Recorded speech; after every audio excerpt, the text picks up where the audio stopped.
یوم تبیض وجوہ وتسود وجوہ فاما الذین اسودت وجوہہم اکفرتم بعد ایمانکم فذوقوا العذاب بما کنتم تکفرون واما الذین ابیضت وجوہہم ففی رحمۃ اللہ ہم فیہا خالدون تلک آیات اللہ نتلوها علیک بالحق وما اللہ یرید ظلما للعالمین۔ سورہ مبارک آل عمران آیت نمبر 104 سے لے کر 108 خداوند متعال ارشاد فرما رہا ہے، تم میں سے ایک گروہ کا، ایک جماعت کا ہونا ضروری ہے، یا تم میں سے ایک گروہ کو ہونا چاہیے، ایک امت کو ہونا چاہیے کہ جو لوگوں کو خیر کی طرف بلائیں، دعوت دیں خیر کی طرف، اور کیا کریں؟ یامرون بالمعروف، معروف کا حکم دیں، وینہون عن المنکر، منکر سے روک دیں، واولئک هم المفلحون، یہی لوگ مفلح ہیں، یہی لوگ وہ ہیں جنہوں نے فلاح پائی ہے، جنہوں نے فلاحت انجام دی ہے۔ منکم، من بعضیہ کہا جاتا ہے، من کی بہت سی اقسام ہیں، بعضی یعنی بعض کا معنی ہے، تم میں سے بعض افراد ایسے ہوں، تم میں سے بعض گروہ ایسے ہوں، سب کو ہونا ضروری نہیں، اس لیے اشارہ ہے واجب کفائی کی طرف، واجب عینی نہیں ہے بلکہ واجب کفائی۔ اگر ایک جماعت آئے، تحصیل علم کرے، علم کو حاصل کرے، اس کے بعد تبلیغی کام انجام دیں، تو دوسروں کے اوپر یہ واجب جو ہے وہ ساقط ہو جاتی ہے، اسے کہتے ہیں واجب کفائی۔ تمہارے درمیان ایک گروہ کا ہونا ضروری۔ امت، بہت سے معنی امت کے ہیں، امت کے ایک معنی جماعت ہے، امت کے ایک معنی مدت ہے، امت کے ایک معنی نسل ہے، مثلا امت وَلِكُلِّ أُمَّةٍ اجل، نسل کا معنی تم میں ہر امت کے لیے اجل ہے، یعنی ہر نسل کے لیے ایک اجل ہے، موت ہے، ہر نسل کی اس کی ایک انتہا ہے، تو یہاں تو مراد کیا ہے؟ نسل مراد ہے۔ دین معنی لیا گیا ہے، مدت معنی لیا ہے، مثلا وَذَّكَرَ بَعْدَ أُمَّةٍ سورہ یوسف میں، جو حضرت یوسف علیہ السلام کے ساتھ جو جیل میں جو تھے، جب وہ رہا ہوئے تو حضرت یوسف علیہ السلام نے کہا کہ میری یاد کرنا ان کے سامنے، اسی مصر کے سامنے کہنا یوسف جیل میں ابھی ان کی بھی کوئی ہو، سماعت ہو، تو وہ بھول گئے۔ وَذَّكَرَ بَعْدَ أُمَّةٍ، کچھ مدت کے بعد ان کو یاد آیا، تو یہاں پہ امت کا معنی مدت ہے، رہبر معنی آیا ہے، اسی طرح جماعت معنی آیا ہے، اسی طرح مخلوق بھی اس کا معنی ہے۔ یہاں پر مراد مخلوق نہیں ہے، مدت نہیں ہے، جماعت مراد ہے، گروہ ہو تمہارے درمیان میں، اس طرح سے گروہ، یدعون جو بلائیں، یعنی امت سے مراد یعنی ایسا گروہ کہ جو ایک رہبر کے تحت ایک مقصد کے لیے جمع ہو جائیں، اسے امت کہا جاتا ہے، ٹھیک ہے؟ ایک گروہ، کچھ افراد ہر قبیلے میں ایک مقصد کی خاطر اور ایک رہبر کی انڈر میں، ان کی رہبری میں جمع ہو جاتے ہیں۔ ہدف کیا ہے؟ مقصد اصلاح معاشرہ، معاشرے کی اصلاح، برائیوں کو دور کرنا، لوگوں کو بتانا، امر بالمعروف کا حکم دینا اور منکرات سے بچانا، یہ ضروری ہے اصلاح معاشرے کے لیے، اور اسلامی نظام میں یہ جو ہے قرآن نے اس کو بیان فرمایا۔ یدعون الی الخیر، جو خیر کی طرف لوگوں کو بلائیں، خیر کی طرف، شر کے مقابلے میں خیر ہے، خیر کی طرف بلائیں، یعنی شر سے بچاتے ہوئے خیر کی طرف بلائیں۔ وَيَأْمُرُونَ بِالْمَعْرُوفِ، حکم دے، آرڈر دے، معروف، ینہون، روکیں، اب روکنے کی صورتیں جو ہے، ہاتھ سے روکے، ہاتھ سے نہ روکے، زبان سے روکے، زبان سے نہ روکے، کم از کم دل میں نفرت ہونا ضروری ہے۔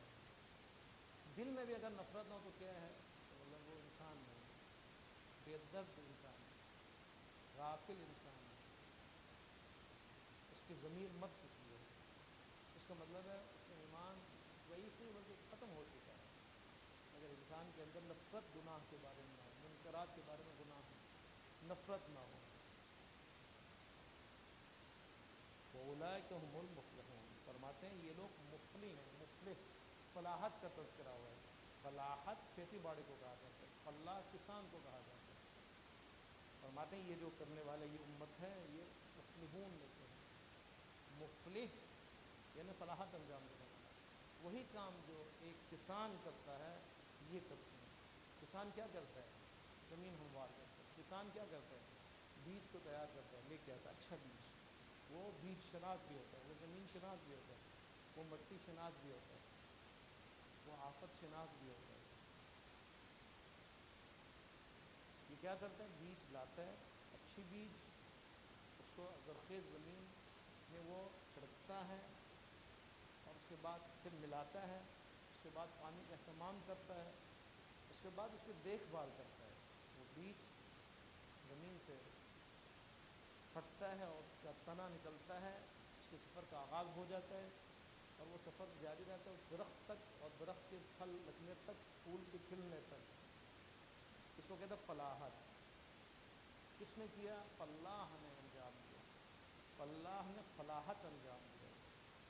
یہاں پہ بھی وہ امت جس کے لیے خدا متعال نے فرمایا کہ ایسی امت ہونی چاہیے، انہوں نے یہی کام انجام دینا ہے، فلاحت والا کام انجام دینا ہے، بیج سے اپنے سفر کا آغاز کرنا ہے۔ یدعون الی الخیر، بلاتے ہیں خیر کی طرف، یعنی کیا مطلب؟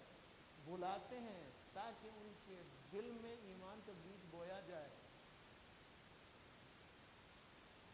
ٹھیک ہے نا؟ یہ دعوت کھانے کی دعوت نہیں ہے، یہ دعوت اسلام ہے، دعوت ایمان ہے،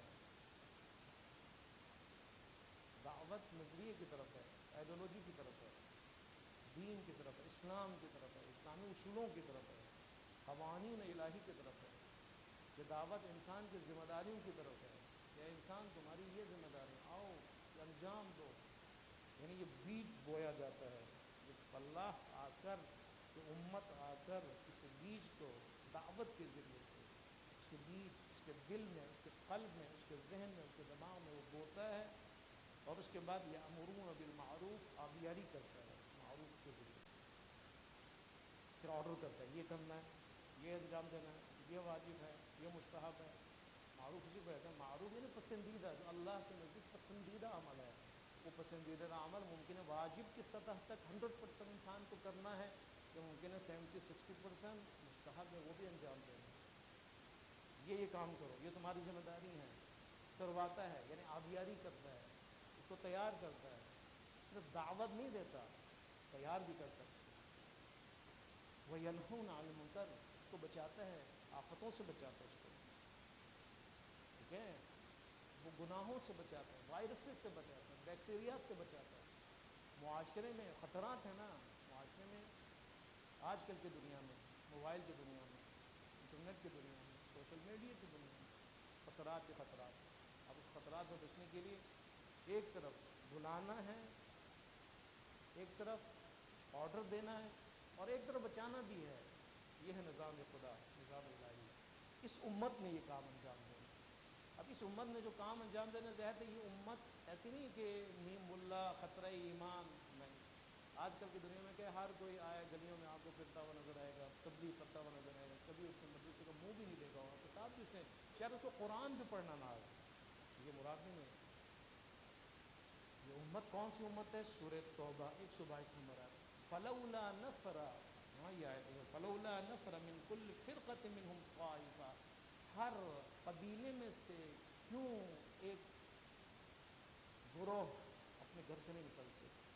فلولا نفر، کوچ، نفر یعنی کوچ، کیوں ہر فرقے، ہر قبیلے، ہر قوم میں سے طائفہ یعنی ایک گروہ اپنے وطن سے نہیں نکلتا، لیتفقہوا، تاکہ وہ تفقہ اختیار کرے، پھر دین میں تفقہ اختیار کرے، دین کو سمجھنے کے لیے، دین کو جاننے کے لیے، ہم یہ اپنی زندگی کے 20-30 سال دین کے اوپر لگانے کے لیے، نہ کہ 1-2 سال لگانے کے لیے۔ اس کے بعد کیا کرے؟ وَلِيُنذِرُوا قَوْمَهُمْ، تاکہ اپنے قوم کو ڈرائیں، تبلیغ انجام دے، اِذَا رَجَعُوا إِلَيْهِمْ، جب وہ پلٹے اپنی قوم کی طرف۔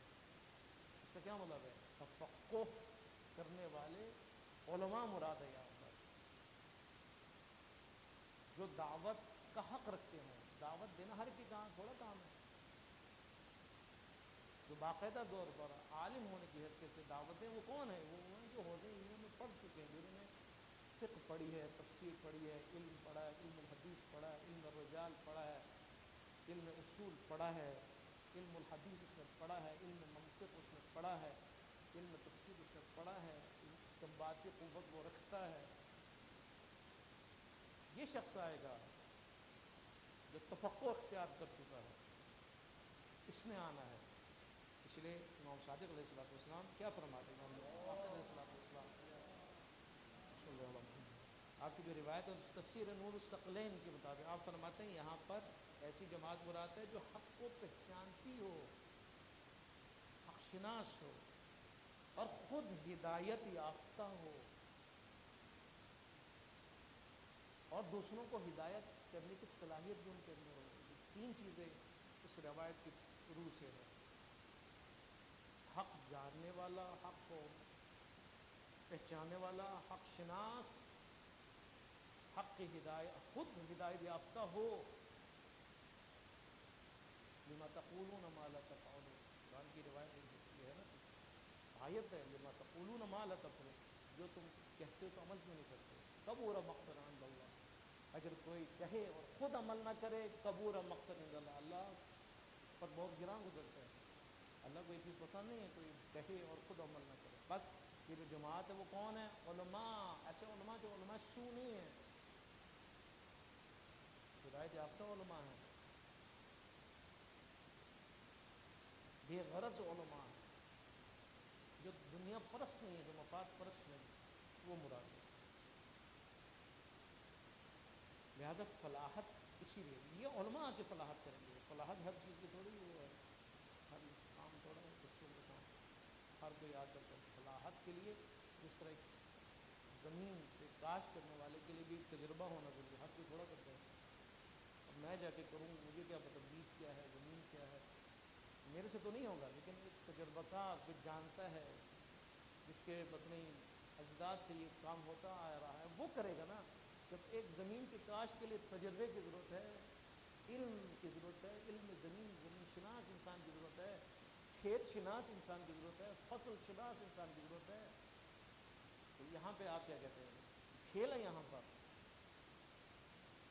وَلْتَكُمْ مِنْكُمْ, تمہارے درمیان میں ہونا ضروری ایک امت کا, ایک جماعت کا, یعنی علماء, علماء ناب, علماء ربانیین, یدعون, جو بلائیں الی الخیر, خیر کی طرف لوگوں کو, وَيَأْمُرُونَ, اور حکم دے معروف کا, وَيَأْمُرُونَ بِالْمَعْرُوفِ وَيَنْهَوْنَ عَنِ الْمُنکَرِ, منکرات سے روکیں لوگوں کو. وَأُولَٰئِکَ هُمُ الْمُفْلِحُونَ, یہی لوگ کیا ہیں؟ مفلح ہیں. مفلح یہ ہیں, یہ جو کام فلاحت کا انجام دیتے ہیں یہ ہے. فلاح جو بنتے ہیں یہ ہے. اس کے بعد فرماتے ہیں وَلَا تَكُونُوا كَالَّذِينَ تَفَرَّقُوا وَاخْتَلَفُوا. یاد رکھو, یاد رکھو, عبرت کا مقام ہے, پچھلی تاریخ گواہ ہے. اہل کتاب نے جو کیا وہ کام تم نے نہیں کرنا. اہل کتاب نے کیا کیا, مسیحیت میں کیا ہوا, یہودیت میں کیا ہوا, وہ یہاں نہیں ہونا چاہیے. کیا ہوا؟ اختلاف کا شکار ہوا. کیا ہوا؟ فرقوں میں بٹ گئے. کیا ہوا؟ ان اختلافات, ٹھیک ہے نا, آپ عیسائیوں میں دیکھیں نا, ہیں کیتھولکس ہیں, پروٹسٹنٹ ہیں, آرتھوڈوکس ہیں, اس کے علاوہ بے شمار ان کے اندر فرقے بنے. اب یہودیت میں جو ہے وہاں پہ بھی فرقے ہی فرقے وہاں پر. آپ نہ سمجھے وہ ایک ہے, نہیں, بہت سے ہیں, بہت سخت پابند ایسے بھی ہیں یہودیت میں. بعض وہ ہیں کہ جو تورات کے صرف تحریر کے قائل ہیں, ایسے بھی لوگ ہیں. بعض جو ہیں آخرت کے قائل نہیں ہیں, فرشتوں کے بھی قائل نہیں ہیں, روح کے بھی منکر ہیں, ایسے بھی ہیں یہودی ہیں. اشرافیہ کا تعلق ان سے ہے. یہ کہتے ہیں فرشتہ کہاں سے آ گیا, کوئی فرشتہ نہیں, آخرت کہاں سے, لیکن ہے یہودی. بس بعض سخت ہیں, اپنے اصولوں کے پابند ہیں, بعض بالکل تفرید کا شکار ہیں, بعض افراد کا شکار ہیں. تو یہ فرقوں میں وہ لوگ بٹے ہیں. اسی لیے فرماتے ہیں وَلَا تَكُونُوا, تم مت ہو جانا اس طرح, كَالَّذِينَ تَفَرَّقُوا, ان لوگوں کی طرح جنہوں نے تفرقہ اختیار کیا, جو آپس میں ایک دوسرے سے نکل گئے, یعنی بٹ گئے. وَاخْتَلَفُوا, اور اختلاف کا شکار ہوئے. التفرقہ اور اختلاف میں فرق ہے. اختلاف کی گنجائش ہے، لیکن اختلاف کی گنجائش کہاں پر ہے؟ جہاں پہ علمی اختلاف ہے، جہاں پہ فقہی اختلاف ہے، نظریاتی اختلاف، وہاں پہ بھی گنجائش ہے. سیاسی اختلاف کی بھی گنجائش ہے. اسی طرح کلامی عقیدتی اختلاف بحث کی حد تک اس کی گنجائش ہے. ذوقی طور پر اختلاف کی گنجائش ہے. یہ مضموم نہیں ہے، ہر اختلاف مضموم نہیں ہے، ورنہ آپ کے لیے پھر جو ہے تحقیق کی دنیا بند ہو جائے گی. ٹھیک ہے، اختلاف اب علماء کرام مجتہدین عوام اپنے علمی صلاحیت کے مطابق فتویٰ دیتے ہیں. فتوے میں اختلاف ہے تو یہ صحیح ہے، کوئی مسئلہ علمی اختلاف ہے نا، معصوم تو نہیں ہے نا. اپنے اس علم کی بنیاد پر انہوں نے احادیث اور روایات اور سیرت کو دیکھ کر، اجماع کو دیکھ کر انہوں نے استنباط کرنا، ایک فتویٰ دے رہے ہیں. فتوے میں جس طرح ایک ڈاکٹر 10 ڈاکٹر کے نسخوں میں فرق ہوگا، ٹھیک ہے، ایک مریض 10 ڈاکٹروں کے بعد جائیں نسخوں میں فرق ہوگا، وہ کچھ اور سمجھے گا، وہ کچھ اور سمجھے گا. آپ کیا کہہ رہے ہیں؟ اختلاف غلط ہے. صحیح ہے، اس نے کچھ اور سمجھا، اس ڈاکٹر نے کچھ اور سمجھا، اس نے اپنے تجربے کے مطابق کچھ اور فیصلہ کیا، اس نے کسی اور دوائی کو جو ہے اس کی تجویز کی، اس نے آپریشن کے لیے کہا، اس نے کہا نہیں ضرورت نہیں، اس نے کہا پرہیز کا کیا، اس نے کہا پرہیز کی بھی ضرورت نہیں، تم تو بالکل ٹھیک ہے. یہ اختلافات اپنے جگہ پر ہیں، لیکن وہ اختلاف مضموم ہے کہ جو تعصب کی بنیاد پر ہو، حق کے آنے کے بعد ہو، حق کے سمجھنے کے بعد ہو. یہ اختلاف مضموم ہے، مذمت اس کی ہے. اسی لیے کیا فرمایا؟ من بعد ما جاءہم البینات، بینات کے ان تک پہنچنے کے بعد انہوں نے یہ کام انجام دیا. مسیحیت اور یہودیت نے جو تفرقہ انجام دیا، بٹ گئے، فرقہ فرقے میں چینج ہو گئے، تبدیل ہو گئے، اور انہوں نے اختلافات سے کام لیا. وہ اختلاف جو مضموم تھا، کیوں؟ اس لیے کہ من بعد ما جاءہم البینات، بینات، دلائل، معجزات، حقائق کے سمجھنے اور سننے کے بعد انہوں نے یہ اختلافات کیے. بس حق کے واضح ہونے کے بعد، حجت کے تمام ہونے کے بعد، اس کے بعد اگر تعصب کی عینت پہن کر اگر کوئی اختلاف کرے، اس کو کیا کہتے ہیں؟ مذموم اور قابل مذمت اختلاف. یہ نہیں ہونا چاہیے، تفرقہ نہیں ہونا چاہیے. بس فرماتے ہیں یہ نہیں ہونا چاہیے، مسلمانوں نے یہ کام نہیں کرنا. اس کا مطلب ہے اوپر والا دیکھیں، اس سے پہلے بھی آیت میں، یعنی ابھی ہم 104 میں ہیں اور 105 میں، اس سے پہلے بھی یہ بات ہوئی. ولا تفرقوا 103 نمبر آیت، واعتصموا بحبل اللہ ولا جميعا ولا تفرقوا. تفرق کے بعد وہاں بھی ہوئی، اس کے بعد بھی تفرقے کی بات ہوئی، لیکن بیچ میں 104 نمبر آیت میں اس جماعت کی بات ہوئی کہ جس کا ہونا ضروری ہے، جو امر بالمعروف کرے، نہی عن المنکر کرے، دعوت دے خیر کی طرف. اس کا مطلب ہے تفرقہ خطرناک ہے. اس تفرقہ، اس اختلاف جو مذمت، قابل مذمت تفرقہ ہے، اس کے لیے جو علاج ہے وہ کیا ہے؟ یہی جماعت ہے. یعنی ایسی جماعت کا قائم ہونا کس لیے؟ تاکہ اختلافات کو ہوا نہ دی جا سکے، ٹھیک ہے، تفرقوں میں بٹے ہوئی امت دوبارہ امت میں تبدیل ہو جائے اور وہ قوت بنے، قدرت بنے. اس لیے ہے نہ کہ جماعتیں فرقوں میں چینج ہو جائیں، اس کے بعد اگر 5 فرقے ہیں تو ہو جائیں 500. اس کے لیے تھوڑا ہے. یہی ہو رہا ہے نا آج کل کی دنیا میں، نفرتیں میں اضافہ ہو رہا ہے، فرقوں میں اضافہ ہو رہا ہے، جماعتوں میں اضافہ ہو رہا ہے، پارٹیوں میں اضافہ ہو رہا ہے. ہونا کیا چاہیے تھا؟ ایک ہونا چاہیے تھا نا، کیونکہ وہ جماعت جس کا تذکرہ ہو رہا ہے کہ وہ ہو، اس سے پہلے بھی تفرقہ کا ذکر ہے، اس کے بعد بھی تفرقہ کا ذکر ہے. یعنی اس سے بچنے کے لیے یہ جماعت ضروری ہے. اگر یہ جماعت ہو تو پھر ولا تکونوا کالذین کفروا، یہ وہ کام نہیں ہوگا جو وہاں پہلے ہوا ہے. یہ تاریخ نہیں دہرائی جائے گی، لہٰذا عبرت حاصل کرو. لہٰذا اس فلاح میں مفلحین نے آ کر یہ کام انجام دینا ہے. یعنی کیا؟ ہمیں ایک امت کو امت بنانا ہے، مضبوط امت بنانا ہے، مضبوط امت. ایران اسلامیہ میں آپ نے دیکھا، امریکہ نے وہ کام کرنا چاہا جو شاید کہیں بھی نہ ہوا. انہوں نے اس سے پہلے وینزویلا میں جو ہے نا ایک واقعہ انجام دیا تاکہ ایک روپ اور ایک دبدبہ پیدا ہو، اور اس کے بعد یہ آپریشن ایران میں انہوں نے شروع کیا. اور ان کا جو ہے ظاہر ہے ان کی پلاننگ ہے کہ اس کے بعد وہ ایران میں داخل ہو اور ایک فتنے کو ہوا دیں اور پھر ہوائی حملے بھی ہوں، اس کے بعد وہاں پہ حکومت اسلامی کا خاتمہ ہو، ہے یہ نہیں ہے؟ لیکن کیوں ناکام ہوئے؟ کیوں وہاں کامیاب ہوئے؟ کیوں مصر میں کامیاب ہوئے؟ کیوں لیبیا میں کامیاب ہوئے؟ کیوں شام میں کامیاب ہوئے؟ وہاں امت نہیں ہے، یہاں پہ امت ہے۔ دیکھیں امت کی طاقت دیکھیں ہم نے، وہاں پہ ایسی امت ہے جو ولی فقیہ کے رہبری میں وہاں پہ موجود ہے 47 سال سے، جو قوت حاصل کر چکے ہیں، جو قدرت حاصل کر چکے ہیں۔ ٹھیک ہے، ممکن ہے وہاں پہ بھی اختلاف ہو لیکن تفرقہ نہیں ہے۔ وہاں پہ بسیج ہے، وہاں پہ سپاہ ہے، وہاں پہ انقلابی ہیں، وہاں پہ شعور ہے، وہاں پہ بصیرت ہے۔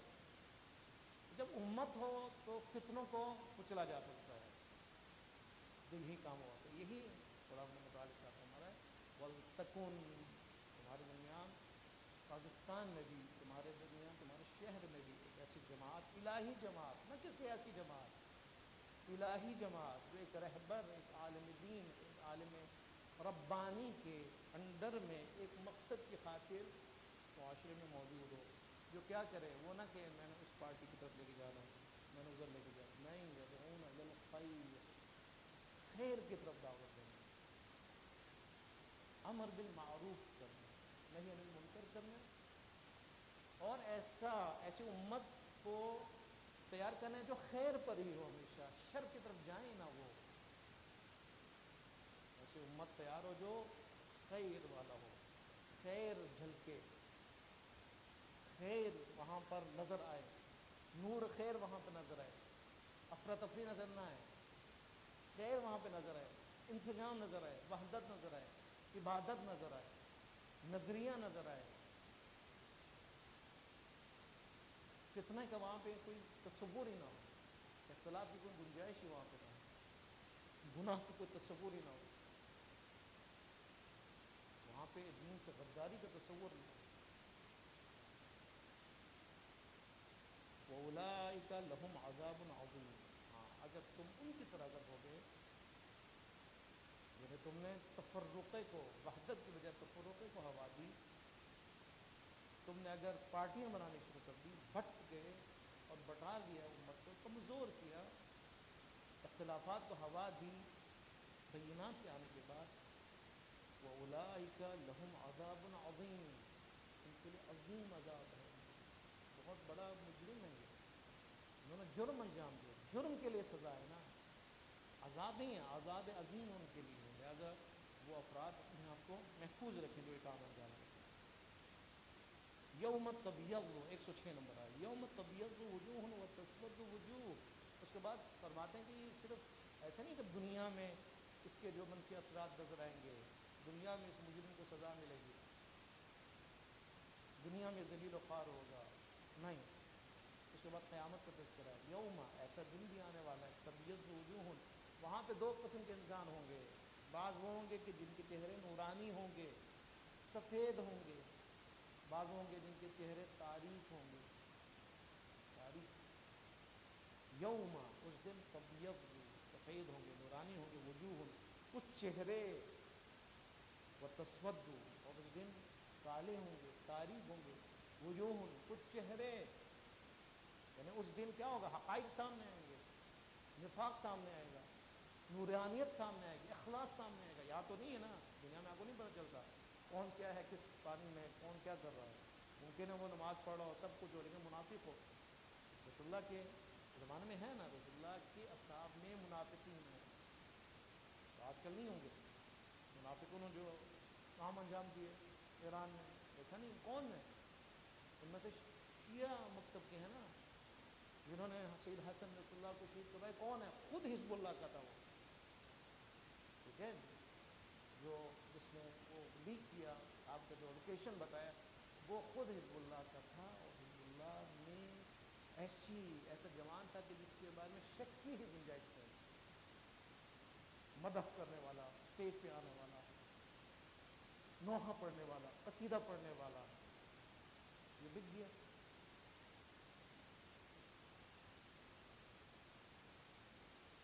لہٰذا قیامت کے دن اس کا چہرہ تاریک ہوگا،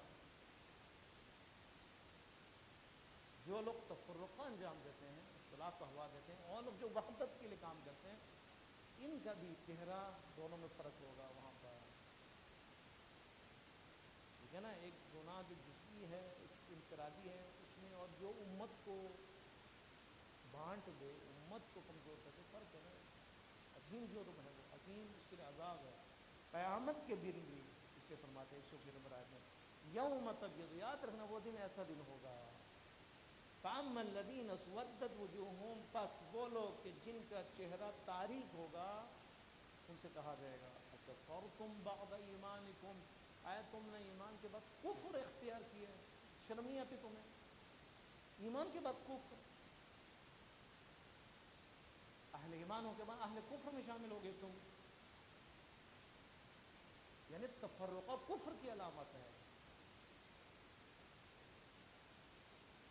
انکار نظام الہی ہے.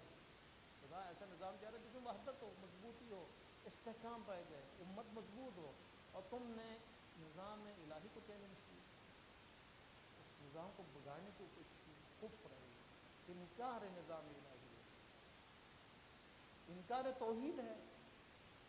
توحید کسے کہتے ہیں؟ اللہ کی وحدانیت، نظام بھی ایک، امت بھی ایک، لا الہ الا اللہ کے فرضین پہ چلے، رسول اللہ کی قیادت میں، ان کی قیادت میں، رسول معصوم کی قیادت میں.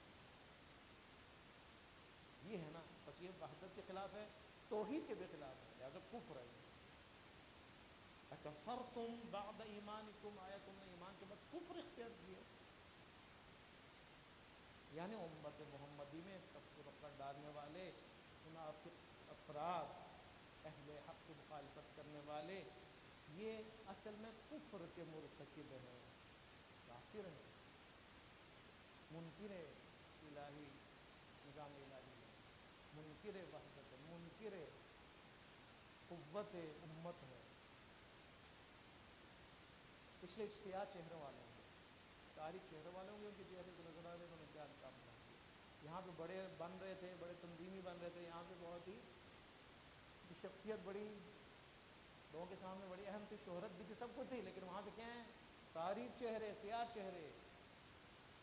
فَأَمَّا الَّذِينَ اسْوَدَّتْ، بس یاد رکھو وہ لوگ جن کے چہرے سیاہ ہیں، سیاہ ہو چکے ہیں، ان سے کہا جائے گا کفرتم بعد ایمانکم، اب کیا؟ فذوقوا العذاب، اب چکھو عذاب، ذائقہ چکھو. فذوقوا العذاب بما کنتم تکفرون، جو تم نے کفر اختیار کیا نا، اب کفر کا مزہ اب چکھو، تمہارے رب عذاب.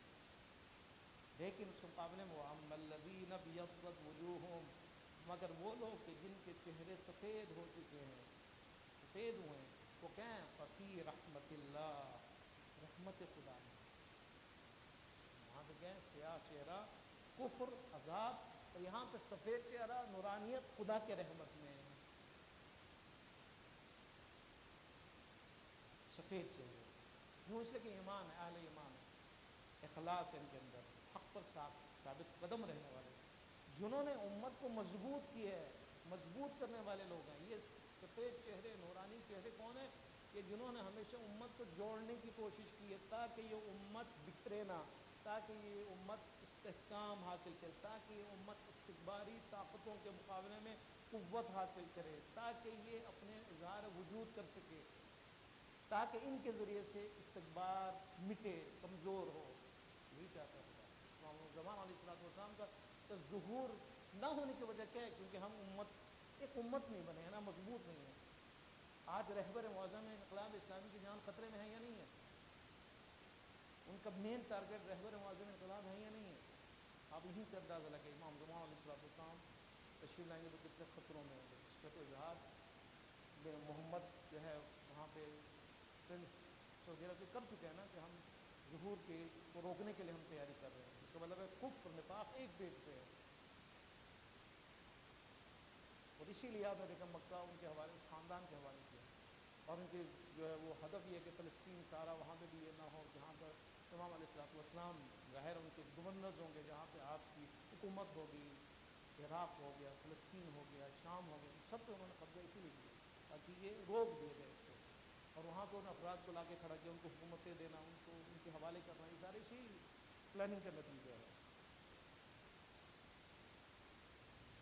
اسی لیے فرماتے ہیں یہ لوگ ففی رحمت اللہ، اللہ کی رحمت میں ہوں گے. یہ انعام ہے ان کے لیے، یہ انہوں نے اتنا بڑا کام انجام دیا نا، مضبوط کیا امت کو، اور استکباری طاقتوں کے مقابلے میں ان کو اظہار وجود کرنے کا موقع دیا، قوت کو بڑھایا ہے. فرماتے ہیں یہ انعام کے مستحق ہے. وہ کیا ہے انعام؟